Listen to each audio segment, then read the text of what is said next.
ঢাকামুখী মানুষের খবর জানাতে এই মুহূর্তে বরিশাল নদী বন্দরে আছেন সহকর্মী অপূর্ব। লঞ্চ ছেড়ে যাবে ঢাকার উদ্দেশ্যে। আজকে সকাল থেকেই আমরা দেখেছি বরিশাল কেন্দ্রীয় নতুল্লাদ বাস টার্মিনালেও সেখানেও যাত্রীদের ভিড় রয়েছে এবং আজকে যেহেতু ছুটি শেষ হয়ে যাচ্ছে, ঈদের ছুটি শেষ হয়ে যাচ্ছে, আগামীকালকে শুরু হবে মানুষের কর্মস্থলের কর্মপ্রতিষ্ঠানগুলো শুরু হয়ে যাবে। ফলে কর্মমুখী মানুষ এই মুহূর্তে রাজধানী ঢাকা সহ তার গন্তব্যে পৌঁছতে যে যেভাবে পারছে সে কিন্তু সেভাবেই কিন্তু আসলে গন্তব্যের উদ্দেশ্যে রওনা হয়েছে।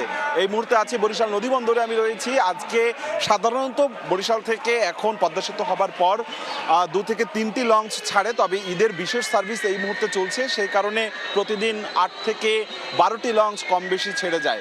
এখানকার লঞ্চ ব্যবসায়ীরা বলছেন যে যদি যাত্রী চাপ বাড়ে সেই ক্ষেত্রে লঞ্চের সংখ্যাও আরও বাড়ানো হবে এবং বরিশাল নদীবন্দর কর্তৃপক্ষ বিআইডব্লিউটিএ থেকে জানানো হয়েছে যাত্রী নিরাপত্তা তারা সব ধরনের ব্যবস্থা রেখেছে। তবে কার্যত আমরা দেখছি গেল কয়েকদিন পর্যন্ত প্রত্যেকটি লঞ্চ কিন্তু প্রথম এবং দ্বিতীয় শ্রেণীর পাশাপাশি যে ডেকগুলো রয়েছে সেই ডেকে ছাপিয়ে বারান্দা যে লঞ্চে সেই বারান্দায়ও চাদর বিছিয়ে যাত্রীরা অবস্থান করছে।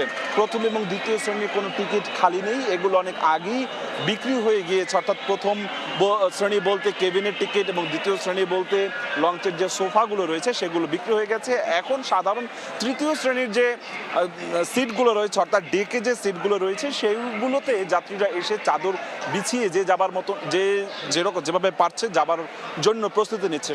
সাধারণত লঞ্চ বরিশাল থেকে রাত 8টার পর ছাড়া শুরু হয়, অর্থাৎ 8:30 থেকে 9টার মধ্যে এক এক করে লঞ্চ ছাড়বে এবং অতিরিক্ত যাত্রী যাতে কোনো লঞ্চ বোঝাই করতে না পারে সেজন্য এখানে আইন শৃঙ্খলা রক্ষাকারী বাহিনীর বাড়তি তৎপরতা লক্ষ্য করা গেছে। গেল কয়েকদিন পর্যন্ত একজন নির্বাহী ম্যাজিস্ট্রেটের তত্ত্বাবধানে এখানে প্রতিদিনই অভিযান পরিচালিত হচ্ছে এবং আমরা দেখেছি ঈদের আগে যখন ঘরমুখ মানুষ বরিশালের উদ্দেশ্যে এসেছিল তখন একটি লঞ্চ অর্থাৎ কীর্তনখোলা 10 লঞ্চ অতিরিক্ত যাত্রী বোঝাই এবং যাত্রীদের সাথে অসদাচরণ করার জন্য লঞ্চটির রুট পারমিট বাতিল করা হয়েছে এবং তাদের এক নিয়মিত মামলা করার ফলে 2 জনকে আটক করা হয়েছে এবং আজকে রাত 8:30 থেকে লঞ্চ ঢাকার উদ্দেশ্যে ছেড়ে যাবে। চিরচেনা সেই রূপে বরিশাল নদীবন্দর ফিরেছে কার্যত।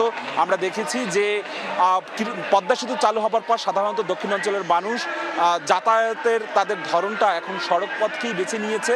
তবে অনেক যাত্রীরা বলছেন পরিবার নিয়ে তারা ঈদের ছুটি কাটাতে যখন এই গ্রাম অঞ্চলে আসছেন তারা তখন একটু আরামদায়ক যাত্রা হিসেবে ঝক্কি ঝামেলা এড়াতে লঞ্চকেই তারা বেছে নিয়েছে এবং এই লঞ্চ ভ্রমণ কিন্তু সবসময়ের জন্যই একটু অন্যরকম সড়ক পথের থেকে আরামদায়ক, তবে সময়টা বেশি লাগে।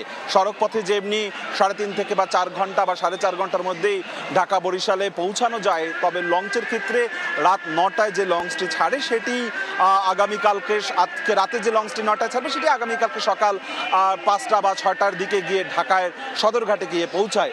দেখুন যে বিকেল এখন বাজে 6টা বাজে, যাত্রীরা কিভাবে আসতে শুরু করেছে এবং এই ভিড় কিন্তু রাত্র 9টা পর্যন্ত লেগে থাকবে এবং আজকে ধারণা করা হচ্ছে এই কোরবানির ঈদের যেহেতু এখন ফিরতি যাত্রা চলছে সব শেষ, আজকে ছুটির দিন, আগামীকালকে থেকে সমস্ত প্রতিষ্ঠান সরকারি বেসরকারি সব প্রতিষ্ঠানই খুলে যাবে।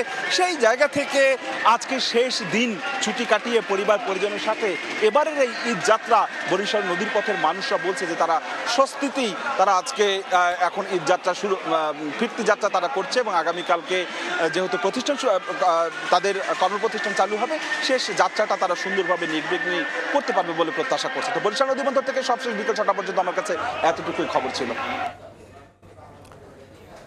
ঢাকামুখী মানুষের খবর নিয়ে আমরা সরাসরি ছিলাম বরিশালে।